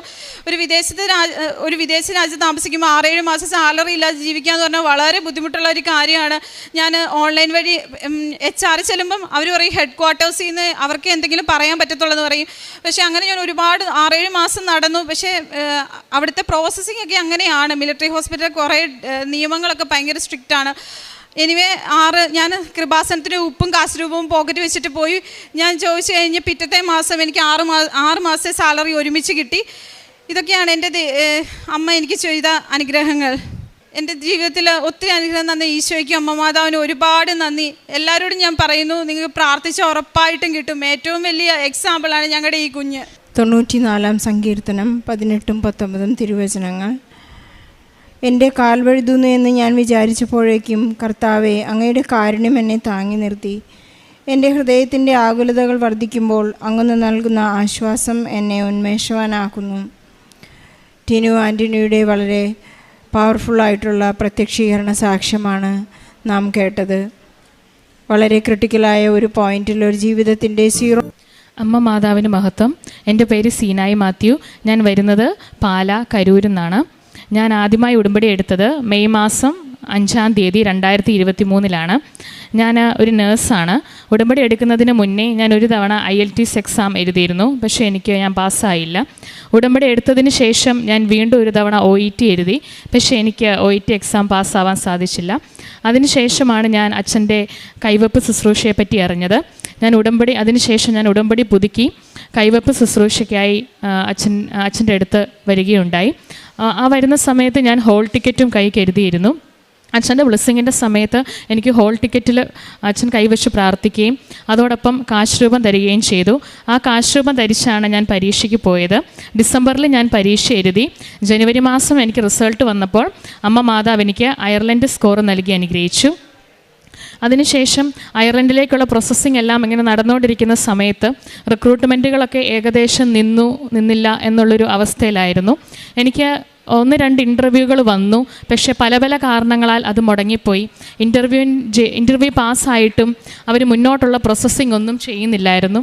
അപ്പോൾ ഞാൻ ഉടമ്പടി പുതുക്കാൻ കൃപാസനത്തിൽ വന്നതിന് ശേഷം ഞാൻ വീണ്ടും വിസ തടസ്സം എന്നുള്ള രീതിയിൽ ഞാൻ ജോസഫ് അച്ഛൻ്റെ കൈവെപ്പ് ശുശ്രൂഷയിൽ പങ്കെടുത്തു. ആ സമയത്ത് ഞാൻ പാസ്പോർട്ടും അതുപോലെ തന്നെ ഞാൻ ഏജൻസിക്ക് പൈസ അടച്ച അതിൻ്റെ പേപ്പറും എല്ലാം കൊണ്ട് ഞാൻ അമ്മ മാതാവിൻ്റെ സന്നിധിയിൽ വന്നു. അച്ഛൻ പ്രത്യേകം പ്രാർത്ഥിച്ചു. അന്ന് ഞാൻ ഒരുപാട് കരഞ്ഞ ഒരു ദിവസമായിരുന്നു. അച്ഛൻ എന്നോട് പറഞ്ഞു, നിൻ്റെ പ്രശ്നങ്ങളെല്ലാം തീർന്നു, നീ ഇനി വിഷമിക്കേണ്ട കാര്യമില്ല. അങ്ങനെ കൈവെപ്പ് ശുശ്രൂഷ ഒരു ബുധനാഴ്ചയാണ് ഞാൻ വന്നത്. ശനിയാഴ്ച ആയപ്പോഴത്തേക്കും എന്നെ ഇൻ്റർവ്യൂവിന് വിളിച്ചു. ആ ഇൻ്റർവ്യൂവിന് ഞാൻ പാസ്സായി. എൻ്റെ അയർലൻഡ് പ്രോസസ്സിങ് ഏകദേശം പൂർത്തിയായി. ഞാൻ അയർലൻഡിന് പോകുന്നതിന് മുന്നേ നമുക്ക് അവിടെ ചെന്നിട്ട് നഴ്സസിന് 2 എക്സാം എഴുതണം, ഒരു തിയറിയും ഒരു പ്രാക്ടിക്കലും. അത് വളരെ ബുദ്ധിമുട്ടായൊരു എക്സാം ആയിരുന്നു. 2 ചാൻസേ ഉള്ളൂ. ആ എക്സാം പാസ്സായില്ലെങ്കിൽ നമ്മൾ നാട്ടിലേക്ക് തിരിച്ചു വരണം. അപ്പം ആ എക്സാമിന് മുന്നോടിയായും ഞാൻ അച്ഛൻ്റെ കൈവെപ്പ് ശുശ്രൂഷയിൽ പങ്കെടുത്തു. ഹോൾ ടിക്കറ്റ് എല്ലാം കൊണ്ടാണ് ഞാൻ വന്നത്. അതോടൊപ്പം തന്നെ എല്ലാ പരീക്ഷയിലും ഞാൻ പോകുമ്പോഴും ഇൻ്റർവ്യൂവിനും എല്ലാം പോകുമ്പോഴും ഞാൻ കാശ് രൂപം എൻ്റെ പോക്കറ്റിൽ കരുതിയിട്ടുണ്ടാവും. അവർ പരീക്ഷ എഴുതുന്ന സമയത്ത് അല്ലെങ്കിൽ ഇൻ്റർവ്യൂ ചോദ്യങ്ങൾ ചോദിക്കുന്ന സമയത്തും എല്ലാം ആ കാശ് രൂപം എൻ്റെ കയ്യിൽ ഞാൻ മുറുകെ പിടിക്കുന്നുണ്ടാവും. ആൻസർ ഷീറ്റിലെല്ലാം ആ കാശ് രൂപം വെച്ച് കുരിശ് വരച്ച് പ്രാർത്ഥിച്ചതിന് ശേഷമാണ് ഞാൻ ആൻസർ ഷീറ്റുകൾ സബ്മിറ്റ് ചെയ്യുന്നത്. അയർലൻഡിൽ ചെന്നുള്ള പരീക്ഷയ്ക്കും ഞാൻ ഇതുപോലെ തന്നെ കാശ് രൂപമായിട്ടാണ് പോയത്. ഇതേപോലെ പ്രാർത്ഥിച്ചു. ആൻസർ ഷീറ്റുകളിലെല്ലാം ഞാൻ പ്രാർത്ഥിച്ചു. റിസൾട്ട് വന്നപ്പം മാതാവ് എന്നെ വിജയിപ്പിച്ചു. അങ്ങനെ ഡിസംബർ 2024 ഡിസംബർ 13 ഞാൻ അയർലൻഡിൽ ജോലിക്ക് പ്രവേശിച്ചു. രണ്ടാമത്തെ സാക്ഷ്യം എന്ന് പറയുന്നത്, ഞങ്ങളുടെ വീട് പണിയുമായി ബന്ധപ്പെട്ട് ഞങ്ങൾക്കൊരു ലോൺ ഉണ്ടായിരുന്നു. എൻ്റെ ഫാദർ പെട്ടെന്ന് മരിച്ചുപോയി. അപ്പോൾ അതുകൊണ്ട് റീപേയ്ക്കുള്ള ഒരു സാധ്യത ഞങ്ങളുടെ മുൻപിലില്ലായിരുന്നു. ആ ഒരു സമയത്ത് ഈ നിയോഗങ്ങളുടെ കൂടെ ഈ ഒരു നിയോഗം ഉണ്ടായിരുന്നു. എനിക്ക് പക്ഷേ അച്ഛനെ കണ്ട് അതിനുവേണ്ടി പ്രാർത്ഥിക്കാൻ സാധിച്ചില്ല. പകരം ഞാൻ OETക്ക് വേണ്ടി ഹോൾ ടിക്കറ്റുമായിട്ട് വന്ന ദിവസം ഈ ബാങ്കിൻ്റെ പേപ്പറുകളെല്ലാമായി വന്ന് ഞാൻ അച്ഛനെ കണ്ടു. അച്ഛൻ്റെ കുരിശ് ആ ബാങ്കിൻ്റെ പേപ്പറിൽ വെക്കാൻ സാധിച്ചു. ഞാൻ പ്രത്യേകം പ്രാർത്ഥിച്ചു. അതിനുശേഷം ആ വീട് നല്ല വിലയ്ക്ക് വിൽക്കാനും ബാങ്കിൻ്റെ കടബാധ്യതകളെല്ലാം തീരാനും പുതിയൊരു വീടിനുള്ള സാഹചര്യം ഞങ്ങൾക്ക് ഒരുങ്ങുകയും ചെയ്തു. ഞാൻ കാരുണ്യപ്രവർത്തികളായി ചെയ്തുകൊണ്ടിരുന്നത്, ഞാൻ നഴ്സിംഗ് ട്യൂട്ടറായിട്ടാണ് വർക്ക് ചെയ്തുകൊണ്ടിരുന്നത്. അപ്പം ഞാൻ രോഗി സന്ദർശനം എനിക്ക് വളരെ എളുപ്പമായിരുന്നു. പല വാർഡുകളിലും ഒരുപാട് നേരം എല്ലാ രോഗികളെയും കാണുകയും അവരോട് സംസാരിക്കാനുമുള്ള അവസരം എനിക്കുണ്ടായി. അതുപോലെ തന്നെ ഞാൻ പത്രം കൊടുത്തിരുന്നത്, ഞാൻ പഠിപ്പിക്കുന്ന കുട്ടികൾക്കാണ്. അക്രൈസ്തവരും ക്രൈസ്തവരുമായ ഒരുപാട് കുട്ടികളുണ്ട്. അവരിലേക്കെല്ലാം എനിക്ക് മാതാവിൻ്റെ സാന്നിധ്യം എത്തിക്കാൻ സാധിച്ചു. അതുപോലെ തന്നെ ഞാൻ സൺഡേ സ്കൂൾ നാട്ടിലുണ്ടായിരുന്ന സമയത്ത് സൺഡേ സ്കൂൾ അധ്യാപികയായി ഞാൻ പ്രവർത്തിച്ചു. അതോടൊപ്പം തന്നെ യുവജന സംഘടനകളുടെ എല്ലാം ഭാരവാഹിയായി പ്രവർത്തിക്കുവാനും എനിക്ക് സാധിച്ചു. അമ്മ മാതാവ് തന്ന അനുഗ്രഹത്തിന് ഞാൻ പ്രത്യേകം നന്ദി പറയുന്നു. ഇത്രയും മാത്രമല്ല, അനുദിന ജീവിതത്തിൽ മാതാവ് ഒരുപാട് അനുഗ്രഹങ്ങൾ ഞങ്ങൾക്ക് നൽകുന്നുണ്ട്. ഏതെങ്കിലും ഒരു പർട്ടിക്കുലർ സ്റ്റേജിൽ ഞങ്ങൾക്ക് എന്തെങ്കിലും ഒരു ബുദ്ധിമുട്ട് തോന്നിയാൽ ഞങ്ങൾ അപ്പോഴേ പ്രതീക്ഷീകരണ പ്രാർത്ഥന ചെല്ലുമ്പം ആ മിനിറ്റിൽ തന്നെ അമ്മ ആ തടസ്സങ്ങളും കാര്യങ്ങളും എല്ലാം ഞങ്ങൾക്കായി നീക്കി തരുന്നുണ്ട്. അമ്മ മാതാവിന് പ്രത്യേകം നന്ദി. ജീവിതത്തിലുണ്ടായ മാറ്റം ഞങ്ങൾക്ക് ഞാൻ ഒരുപാട് പ്രാർത്ഥനയിലേക്ക് വന്നു. ഉടമ്പടി എനിക്ക് 4 തവണയോളം പുതുക്കിയിട്ടാണ് എൻ്റെ നിയോഗങ്ങളെല്ലാം സാധിച്ചത്. അച്ഛൻ്റെ ബ്ലെസ്സിങ് കിട്ടുമ്പോഴൊക്കെ കൂടുതൽ മാതാവിങ്കിലേക്കും ദൈവത്തിങ്കിലേക്കും അടുക്കാൻ സാധിച്ചു. കുടുംബത്തിലെ ഞാനും അമ്മയും മാത്രമേ ഉള്ളൂ. ഓരോ പ്രതിസന്ധികൾ ഉണ്ടാകുമ്പോൾ എല്ലാം ഞങ്ങൾക്ക് ധൈര്യമായിട്ടത് നേരിടാനുള്ള ഒരു പ്രത്യേക അനുഗ്രഹം മാതാവ് ഞങ്ങൾക്ക് നൽകുന്നു. വന്ന് സാക്ഷ്യം പറയാൻ എനിക്ക് അനുഗ്രഹം നൽകിയ ഈശോയ്ക്കും പരിശുദ്ധമ്മയ്ക്കും ഞാൻ നന്ദി പറയുന്നു.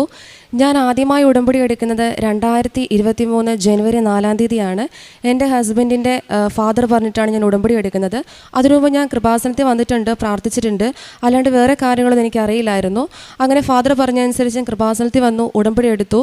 അന്നപ്പോൾ ഇവിടെ വന്നപ്പോഴാണ് അറിയുന്നത് 6 കാര്യങ്ങൾ എഴുതണം, നിയോഗങ്ങളൊക്കെ വെക്കണം എന്ന്. അങ്ങനെ ആലോചിച്ച് നോക്കിയപ്പോൾ എനിക്ക് ഏറ്റവും ഒന്നാമതായി വെക്കാനുണ്ടായിരുന്ന ഒരു കാര്യം, ഏറ്റവും വലിയ എൻ്റെ പ്രോബ്ലം എന്ന് പറയുന്നത്, എനിക്ക് 5 വർഷമായിട്ട് വിട്ടുമാറാത്ത ഒരു തലകറക്കവും തലവേദനയും ഉണ്ടായിരുന്നു. 2018 തുടങ്ങിയ എൻ്റെ തലകറക്കം 2022 വരെ ഉണ്ടായിരുന്നു. അപ്പോൾ ഓരോ വർഷവും ഈ തലകറക്കം വരുമ്പോൾ, അന്ന് ഞാൻ ജോലി ചെയ്യുന്നുണ്ടായിരുന്നു, എന്നെ വളരെയധികം ബാധിക്കുന്നുണ്ടായിരുന്നു. അതായത് എനിക്ക് എന്നിട്ട് ഓരോ പ്രാവശ്യം തലവേദന വരുമ്പോൾ ഞാൻ ഓരോ ഡോക്ടർമാരെ കാണിക്കും. അപ്പോൾ ഓരോരുത്തർ പറഞ്ഞു വെർട്ടിഗയാണ്, ഇയർ ബാലൻസിൻ്റെ പ്രോബ്ലമാണ്. ന്യൂറോ പറഞ്ഞു ഇത് വെസ്റ്റിബുലാറിൻ്റെ ഒരു പ്രോബ്ലമാണ്, ഇത് മരുന്ന് കൊണ്ടൊന്നും മാറത്തില്ല, ചില എക്സസൈസൊക്കെ ചെയ്താലേ മാറത്തുള്ളൂ, പൂർണ്ണമായും മാറാൻ പറ്റത്തില്ല, അത് ഓരോ വർഷവും ഇങ്ങനെ ആ ഒരു സമയത്ത് വന്നുകൊണ്ടേ ഇരിക്കുമെന്ന് പറഞ്ഞു. അങ്ങനെ ഞാൻ കുറേ ടെസ്റ്റൊക്കെ ചെയ്തു. അന്നപ്പോൾ ഡോക്ടറിനോട് പറഞ്ഞു നമുക്ക് MRI സ്കാൻ ചെയ്ത് നോക്കാം ബ്രെയിനിൻ്റെ. അപ്പോൾ അങ്ങനെ പറഞ്ഞപ്പോൾ ഡോക്ടർ പറഞ്ഞു ട്യൂമറൊക്കെ ആണെങ്കിൽ അതിൻ്റെ അകത്ത് കാണാൻ പറ്റുമെന്ന് പറഞ്ഞു. അതോടുകൂടി ഞാൻ ആ 5 വർഷത്തെ ഒരു കൺസൾട്ടേഷൻ നിർത്തി കഴിഞ്ഞ് ഞാൻ ഉടമ്പടി എടുത്ത് എൻ്റെ 1ാമത്തെ നിയോഗത്തിൽ വെച്ചു. അങ്ങനെ നിയോഗത്തിലൂടെ ഞാൻ ഈ പ്രാർത്ഥന ചൊല്ലിക്കൊണ്ടിരുന്നു, ഉടമ്പടി വസ്തുക്കൾ ഉപയോഗിച്ചുകൊണ്ടിരുന്നു. അങ്ങനെ 1 മാസം കഴിഞ്ഞു, 2 മാസം കഴിഞ്ഞു, 90-ാം ദിവസമായപ്പോൾ എൻ്റെ ഉടമ്പടി പൂർത്തിയായി. അന്നപ്പോൾ ഞാനാണ് ഈ നിയോഗങ്ങൾ എടുത്ത് നോക്കുമ്പം പെട്ടെന്നാണ് ഞാൻ ഓർക്കുന്നത് എനിക്കിപ്പം തലവേദനയില്ല, തലകറക്കമില്ല. ആ 3 മാസം എനിക്ക് തലകറക്കം ഉണ്ടായിട്ടേ ഇല്ല. അത് കഴിഞ്ഞിപ്പം 2023 ഉടമ്പടി എടുത്ത് ഞാനിപ്പം 25ആയി, 2 വർഷം കഴിഞ്ഞു. ഇപ്പോഴും എനിക്ക് ആ പഴയ തലകറക്കോ തലവേദനയോ ഇതുവരെ ഉണ്ടായിട്ടില്ല. എനിക്ക് പൂർണ്ണ സൗഖ്യം മാതാവ് തന്നെ ഞാൻ ഉറച്ചു വിശ്വസിക്കുന്നു. അത് കഴിഞ്ഞ് 3 മാസം കഴിഞ്ഞപ്പോൾ ഞാൻ വീണ്ടും ഉടമ്പടി പുതുക്കാൻ വന്നു. അന്നപ്പോഴേക്കും ഞാൻ ഉടമ്പടിയിൽ ഏറ്റവും ആഗ്രഹിച്ച കാര്യം എനിക്കൊരു കുഞ്ഞ് വേണമെന്നായിരുന്നു. അപ്പം മക്കൾ ദൈവത്തിൻ്റെ ദാനമാണെന്ന് ഉറച്ച് വിശ്വസിക്കുന്ന ഒരാളാണ് ഞാൻ. അതായത് ദാനം തന്നെയാണ്. അപ്പോൾ ആ ദാനത്തിലൂടെ തന്നെ കിട്ടണമെന്ന് എനിക്ക് നിർബന്ധം ഉണ്ടായിരുന്നു. അപ്പം ഞങ്ങൾക്കൊരു കുഞ്ഞ് വേണമെന്ന് ആഗ്രഹിച്ചു, ഞങ്ങൾ പ്രാർത്ഥിച്ചു. അപ്പം ഞങ്ങൾ ഒരുമിച്ച് നേർച്ച വസ്തുക്കൾ വയറ്റിൽ ഉടമ്പടിത്തലം തേച്ച് പ്രാർത്ഥിക്കുമായിരുന്നു, ഉപ്പ് ഭക്ഷണത്തിൽ ഉപയോഗിച്ച് പ്രാർത്ഥിക്കുമായിരുന്നു.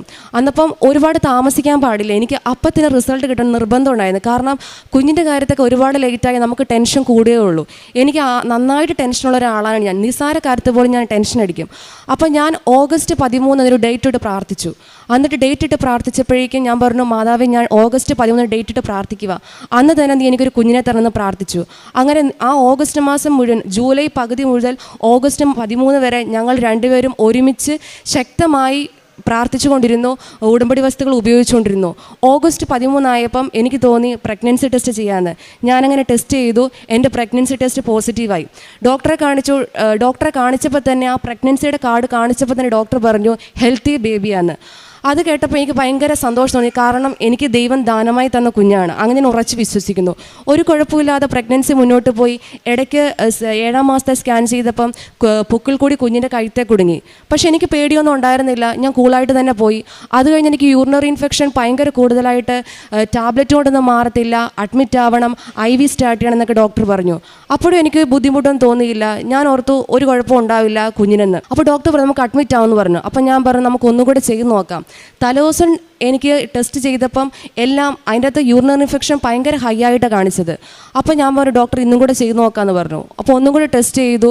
ഒരു ദിവസം കൊണ്ട് ഞാൻ ആ അരമണിക്കൂർ റിസൾട്ട് വരാൻ താമസിച്ചു. ആ അരമണിക്കൂർ കൊണ്ട് ഞാൻ അവിടെ നിന്ന് വിശ്വാസ പ്രമാണവും പ്രത്യക്ഷീകരണ പ്രാർത്ഥനയും മാറി മാറി ചൊല്ലിക്കൊണ്ടിരുന്നു. അരമണിക്കൂർ കഴിഞ്ഞ് റിസൾട്ട് വന്നു. തലേ ദിവസം ഹൈ ഇൻഫെക്ഷനായിരുന്നു എനിക്ക്. ആ അരമണിക്കൂർ കൊണ്ട് എൻ്റെ റിസൾട്ട് നെഗറ്റീവായി.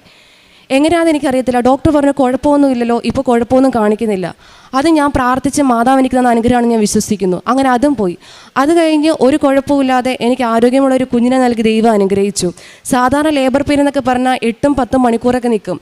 എനിക്ക് വെറും 3 മണിക്കൂർ എടുത്തുള്ളൂ. ഡോക്ടറോട് ഞാൻ ആദ്യമേ തന്നെ ചോദിച്ചു എത്ര നേരം എടുക്കും. അപ്പോൾ ഡോക്ടർ പറഞ്ഞു ആദ്യത്തെ അല്ലേ, അപ്പം ഒരു 8-9 മണിക്കൂറൊക്കെ എടുക്കും. അപ്പം എനിക്ക് ആകെപ്പാടങ്ങ് പേടിയായി. കാരണം എൻ്റെ കൂടെ ആരുമില്ല, ഞാൻ ഒറ്റയ്ക്കേ ഉള്ളൂ. അപ്പം ഞാനാണെങ്കിൽ എനിക്ക് ആകെപ്പാടെ പെയിൻ അങ്ങോട്ട് സ്റ്റാർട്ട് ചെയ്തപ്പോൾ തന്നെ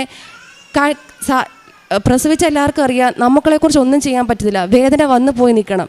എനിക്ക് ആ സമയത്ത് എന്നെ ആശ്വസിപ്പിക്കാൻ ആരുമില്ല. ഞാൻ ഈശോയെ മാതാവേ എന്നാണ് മാറി മാറി വിളിച്ചുകൊണ്ടിരുന്നത്.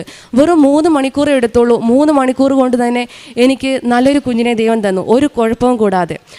അത് കഴിഞ്ഞ് കുഞ്ഞ് ജനിച്ചു. അത് കഴിഞ്ഞ് ഓരോ ദിവസം കഴിയുന്തോറും കുഞ്ഞിൻ്റെ വെയിറ്റ് കുറഞ്ഞു വന്നു. ഡോക്ടർ പറഞ്ഞു സാധാരണ മാക്സിമം നമുക്ക് ബർത്ത് വെയിറ്റ് 10% മാത്രമേ കുറവ് ആകാൻ പാടുള്ളൂ. പക്ഷേ ഓരോ ദിവസം കഴിയുന്തോറും ഞങ്ങളുടെ കുഞ്ഞിൻ്റെ വെയിറ്റ് കുറഞ്ഞ് ലാസ്റ്റ് 16%. ഡോക്ടർ പറഞ്ഞു പുറമേ നിന്ന് കാണുമ്പോൾ ഒന്നും തോന്നുന്നില്ല, ലിവറിനും കിഡ്നിക്കും നമുക്കൊരു ടെസ്റ്റ് ചെയ്ത് നോക്കാമെന്ന് പറഞ്ഞു. അത് കേട്ടപ്പോൾ എനിക്ക് ആകെപ്പാടങ്ങ് സങ്കടമായി. ഞാൻ ആരോടും ഷെയർ ചെയ്തില്ല, എൻ്റെ അമ്മയോട് മാത്രം പറഞ്ഞു. എന്നിട്ട് 5 ദിവസമായിട്ടും കുഞ്ഞിൻ്റെ വെയിറ്റ് ഇങ്ങനെ കുറഞ്ഞു വരുന്നു. 5-ാമത്തെ ദിവസം രാവിലെ നോക്കിയപ്പോൾ കുഞ്ഞിൻ്റെ വെയിറ്റ് വീണ്ടും 20 ഗ്രാം താഴോട്ടാണ് വന്നത്. അന്നപ്പോൾ ഞാനാണെങ്കിൽ രാവിലെ തൊട്ട് ഉച്ച വരെ ഇരുന്ന് പ്രത്യക്ഷ പ്രാർത്ഥന, വിശ്വാസ പ്രാർത്ഥന, വേറെ ഒന്നും ചെല്ലുന്നില്ല. ഇത് മാത്രം മാറി ചൊല്ലിക്കൊണ്ടേയിരുന്നു. ലാസ്റ്റ് ഉച്ചയ്ക്ക് ഡോക്ടർ വന്നു. സാധാരണ ഉച്ചയ്ക്ക് വെയിറ്റ് ഒന്നും നോക്കത്തില്ല, പിറ്റേ ദിവസം രാവിലെ നോക്കത്തുള്ളൂ. അപ്പോൾ ഡോക്ടറോട് ഞാൻ പറഞ്ഞു, ഡോക്ടർ കുഞ്ഞിൻ്റെ വെയിറ്റ് ഒന്ന് നോക്കണം. അപ്പോൾ ഡോക്ടർ പറഞ്ഞു, രാവിലെ നോക്കിയതല്ലേ, കുറവല്ലേ കാണിക്കുന്നത്, നാളെ നോക്കാം. ഞാൻ പറഞ്ഞു, അല്ല ഡോക്ടർ, ഒന്ന് നോക്കണമെന്ന് പറഞ്ഞു. ആ 5 ദിവസം കൊണ്ട് വെയിറ്റ് കുറഞ്ഞു വന്ന കുഞ്ഞ് ആ 5 മണിക്കൂർ കൊണ്ട് ഉച്ചയ്ക്ക് വെയിറ്റ് നോക്കുമ്പോൾ 20 ഗ്രാം കൂടിയതായിട്ട് കണ്ടു. എനിക്കറിയത്തില്ല എങ്ങനെയാണ്. അപ്പോൾ ഡോക്ടർ ചോദിച്ചു, പെട്ടെന്ന് തന്നെ പറ്റി. ഞാൻ പറഞ്ഞു, ഞാൻ പ്രാർത്ഥിച്ചു, അത്രമാത്രം ചെയ്തുള്ളൂ എന്ന് പറഞ്ഞു.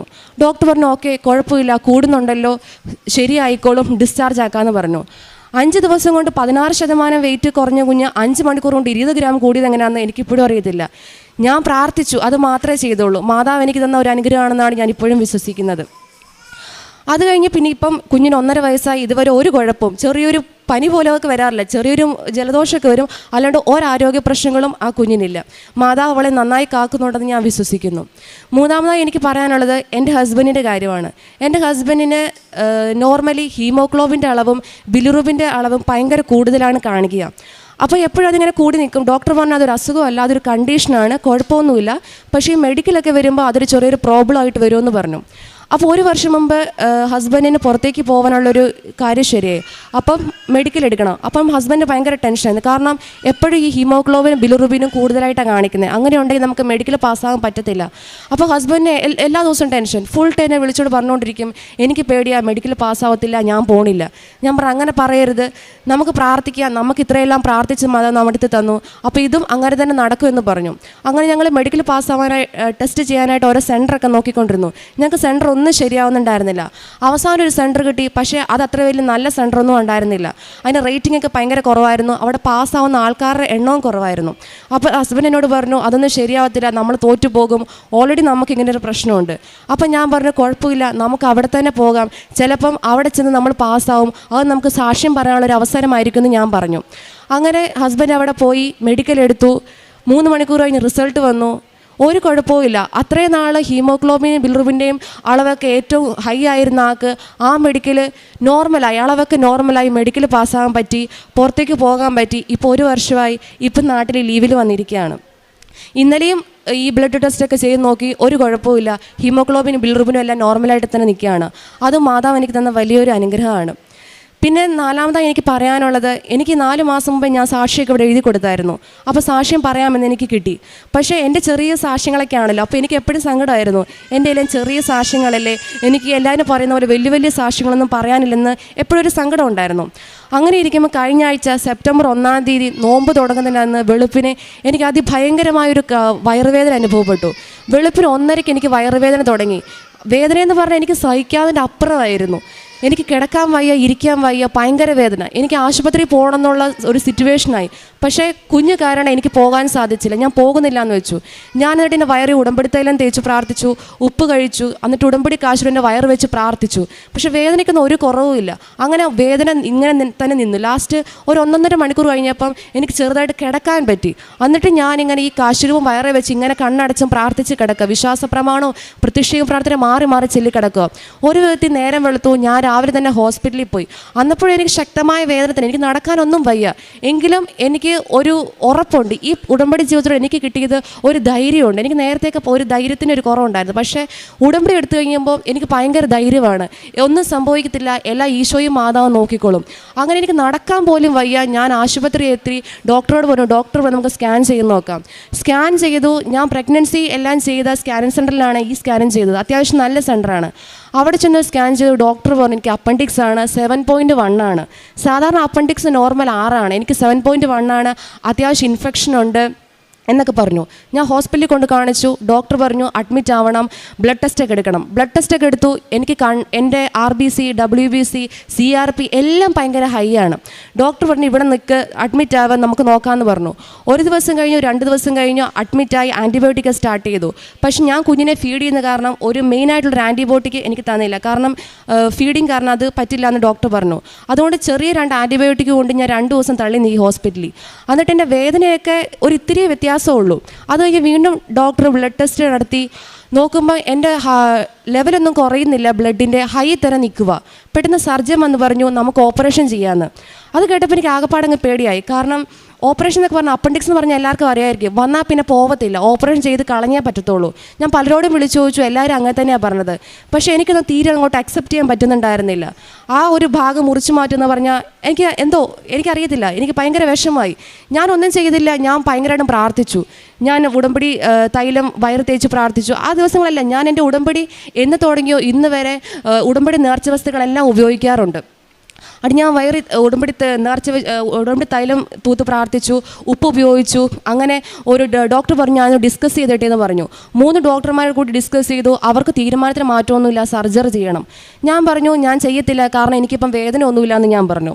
അങ്ങനെ ഞാൻ അവിടുന്ന് ഡിസ്ചാർജ് വാങ്ങി വേറെ ഹോസ്പിറ്റലിൽ പോയി അവിടെ ഡോക്ടറെ കണ്ടു, സർജനെ കണ്ടു. സർജൻ ഈ റിപ്പോർട്ടൊക്കെ നോക്കിയിട്ട് പറഞ്ഞു അപ്പൻഡിക്സ് ആണ്, റിപ്പോർട്ടൊക്കെ ഭയങ്കര ഹൈ ആണ്, ഓപ്പറേഷൻ ചെയ്യേണ്ടി വരുമെന്ന് പറഞ്ഞു. അപ്പോൾ തലേദിവസം ഞാൻ എൻ്റെ ഹസ്ബൻഡിനോട് പറഞ്ഞു നാളെ ഞാൻ ഹോസ്പിറ്റലിൽ പോവാണ്. അതായത് എനിക്ക് സ്റ്റാർട്ട് ചെയ്തത് സെപ്റ്റംബർ 1-ാം തീയതിയാണ്. 9-ാം തീയതി ഞാൻ വീണ്ടും ഹോസ്പിറ്റലിൽ പോവാണ്. എൻ്റെ ഹസ്ബൻഡിനോട് ഞാൻ പറഞ്ഞു ഞാൻ നാളെ ഹോസ്പിറ്റലിൽ പോകും, എൻ്റെ ഈ അപ്പൻഡിക്സ് 7.1 എന്നുള്ളത് എനിക്ക് ഒരു 6.1 ആവണമെന്ന് പ്രാർത്ഥിക്കാൻ പറഞ്ഞു. ഉടനെ ഹസ്ബൻഡ് പറഞ്ഞു അത് നടക്കത്തൊന്നുമില്ല, വേണമെങ്കിൽ ഒരു 6.9 ആവുമെന്ന് പറഞ്ഞു. അപ്പം ഞാൻ പറഞ്ഞില്ല, എനിക്ക് നല്ല വിശ്വാസമുണ്ട്. ഇപ്പം നിപ്പിൽ ഇപ്പോൾ ഹോസ്പിറ്റലിൽ അഡ്മിറ്റ് ആയെന്നാന്ന് എനിക്കറിയത്തില്ല, ചിലപ്പോൾ നമ്മൾ സാക്ഷ്യം പറയാൻ പോലെ അടുത്ത ആഴ്ച, അപ്പോൾ ഇതൊരു സാക്ഷ്യമായിരിക്കും എന്ന് പറഞ്ഞു. അപ്പോൾ ഹസ്ബൻഡ് പറഞ്ഞു നോക്കാം, നീ വിശ്വസിക്കാൻ പറഞ്ഞു. ഞാൻ പറഞ്ഞു ഞാൻ ഉടമ്പടിയിൽ നിൽക്കുന്ന ഒരാളാണ്, ഞാൻ വിശ്വസിക്കുന്നത് കർത്താവായ യേശു ക്രിസ്തുവിലാന്ന് പറഞ്ഞു. അത് കഴിഞ്ഞ് പിറ്റേ ദിവസം ആശുപത്രിയിൽ പോയി സർജനെ കണ്ടു. സർജൻ റിപ്പോർട്ടൊക്കെ നോക്കിയിട്ട് പറഞ്ഞു ഇത് ബ്ലഡ് റിസൾട്ടൊക്കെ ഭയങ്കര ഹൈ ആണ്, റിപ്പോർട്ടും ഭയങ്കര കൂടുതലാണ് കാണിക്കുന്നത്, നോർമൽ വേണ്ടത് 6 ആണ്, ഇത് 7.1 ഉണ്ടെന്ന് പറഞ്ഞു. ഞാൻ പറഞ്ഞു എനിക്കിപ്പം വേദന ഒന്നുമില്ല, നമുക്കൊന്നും കൂടെ സ്കാൻ ചെയ്യാം, ഒന്നുകൂടെ ബ്ലഡ് റിസൾട്ടൊക്കെ നോക്കാമെന്ന് പറഞ്ഞു. ഡോക്ടർ പറഞ്ഞാൽ ശരി ഒന്നും ചെയ്യാമെന്ന് പറഞ്ഞു. ഒന്നുകൂടെ സ്കാൻ ചെയ്തു, ഒന്നുകൂടെ ബ്ലഡ് റിസൾട്ടൊക്കെ നോക്കി. സാധാരണ ഒരു 10 മിനിറ്റ് സ്കാൻ ചെയ്യാൻ എടുക്കാറുള്ളൂ, പക്ഷേ എന്നെ അരമണിക്കൂർ കൂടുതൽ ഡോക്ടർ സ്കാൻ ചെയ്തു. അരമണിക്കൂർ കൂടുതൽ സ്കാൻ ചെയ്ത് കഴിഞ്ഞ് എനിക്ക് റിപ്പോർട്ട് കിട്ടി. എനിക്ക് 1-ാം തീയതി അപ്പൻഡിക്സ് 7.1 എന്നാണ് എനിക്ക് റിപ്പോർട്ട് കിട്ടിയത്. 9-ാം തീയതി എനിക്ക് റിപ്പോർട്ട് കിട്ടി എൻ്റെ ദേഹത്ത് അപ്പൻഡിക്സേ ഇല്ല എന്ന്. എനിക്ക് ഒരു പ്രശ്നം തന്നെ എൻ്റെ ബോഡിയില്ല, അപ്പൻഡിക്സ് കാണാനേ ഇല്ലെന്നാണ് ഡോക്ടർ പറഞ്ഞത്. അതെന്നാന്നറിയത്തില്ല, എനിക്ക് വലിയൊരു അത്ഭുതമായിട്ടാണ് തോന്നിയത്. ഡോക്ടറെ കാണിച്ചു, ഡോക്ടർ പറഞ്ഞു ഇതിനകത്തൊന്നും കാണിക്കുന്നില്ല, ഒരു കുഴപ്പമില്ല, മരുന്നും വേണ്ട, സർജറിയും വേണ്ട, ധൈര്യമായിട്ട് വീട്ടിൽ പോക്കോ, ചുമ്മാ ഒരു വേദന വന്നായിരിക്കുന്നത്. അപ്പം ഡോക്ടർ ചോദിച്ചു ഡോക്ടർ അപ്പോൾ ഈ റിപ്പോർട്ടോ? ഡോക്ടറിന് അതും എനിക്കറിയത്തില്ല, എല്ലാം നല്ലതിനാന്ന് പറഞ്ഞു ഡോക്ടർ എന്നെ വിട്ടു. അറിയത്തില്ല, ഞാൻ വിശ്വസിക്കുന്ന എനിക്ക് ആ ഒരു സങ്കടം കിടപ്പുണ്ടായിരുന്നു, എനിക്കൊരു നല്ലൊരു സാക്ഷ്യം ഇല്ലല്ലോ എന്നൊരു സങ്കടം. ആ ഒരു സാക്ഷ്യം പറയാനായിരിക്കും പെട്ടെന്നൊരു എൻ്റെ ബോഡിയിൽ അപ്പൻഡിക്സ് വലുതായിട്ട് കാണിച്ചിട്ട് അതില്ലാന്നൊരു അനുഗ്രഹം മാതാവ് എനിക്ക് തന്നത്. ഇത്രയും നന്ന മാതാവിന് ഞാൻ നന്ദി പറയുന്നു. പിന്നെ കാരുണ്യ പ്രവർത്തികളായിട്ട് ഞാൻ എല്ലാ മാസവും എൻ്റെ ഫാദറിലെ ഇവിടെ വരും, എനിക്കുള്ള പത്രം വാങ്ങിച്ചുകൊണ്ട് പോവും. ഞാൻ പത്രമെല്ലാം പരിചയമില്ലാത്ത ആൾക്കാർക്കും ഗവൺമെൻറ് ഹോസ്പിറ്റലിലും കൊണ്ട് കൊടുക്കും. പിന്നെ ഇടയ്ക്കിടയ്ക്ക് വൃദ്ധസദനത്തിലും ഓഫനേജിലൊക്കെ പോയി അവിടെ എല്ലാം വിസിറ്റ് ചെയ്യാറുണ്ട്. പിന്നെ എന്നാൽ കഴിയുന്ന വിധം എല്ലാവർക്കും സാമ്പത്തിക സഹായമൊക്കെ ചെയ്യാറുണ്ട്. പിന്നെ യൂട്യൂബിൽ ചൊവ്വാഴ്ച ധ്യാനം കേൾക്കാറുണ്ട്, സാക്ഷ്യം കേൾക്കാറുണ്ട്, എല്ലാവർക്കും ഷെയർ ചെയ്യാറുണ്ട്. ഞാൻ എൻ്റെ അനുഭവങ്ങളൊക്കെ എനിക്ക് പരിചയമുള്ള ആൾക്കാരോടൊക്കെ പറയാറുണ്ട്. പിന്നെ ഉടമ്പടിയിൽ വന്ന് എനിക്ക് ഏറ്റവും വലിയ മാറ്റം എന്ന് വെച്ചാൽ എനിക്ക് പ്രാർത്ഥന ഉള്ള കൂട്ടത്തിലാണ് ഞാൻ, എന്നാലും ഒരു ഉറപ്പ്, ഒരു വിശ്വാസം, അതാണ് എനിക്ക് കൂടുതൽ തന്നത്. പിന്നെ ഭയങ്കര ടെൻഷനുള്ള ആളാണ് ഞാൻ പറഞ്ഞല്ലോ, എനിക്ക് ആ ടെൻഷനൊക്കെ മാറി. ഇപ്പം എന്ത് വന്നാലും ഞാൻ കുലുങ്ങത്തില്ല, എല്ലാം ദൈവഹിത എന്ന് പറഞ്ഞാണ് ഞാൻ മുന്നോട്ട് പോകുന്നത്. എല്ലാ ഈശോയും മാതാവ് നോക്കിക്കോളും, അങ്ങനെയാണ് ഞാൻ വിശ്വസിക്കുന്നത്. ഇത്രയും അനുഗ്രഹം